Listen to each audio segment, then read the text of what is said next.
आलंय. अध्यक्ष महोदय, पिंपरी चिंचवड शहरामध्ये भोसरी या ठिकाणी MIDC मध्ये ज्या काही कंपन्या आहेत त्याच्यामध्ये अंबिका पावडर कोटिंग म्हणून कंपनी आहे.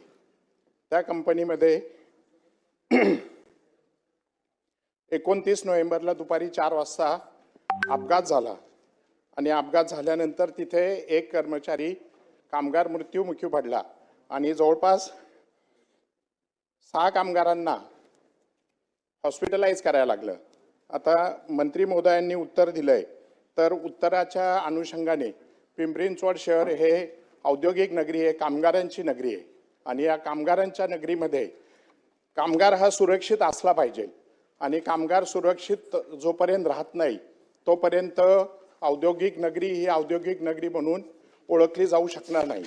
याच्यासाठी मंत्री महोदयांना माझे काही स्पेसिफिक प्रश्न आहेत.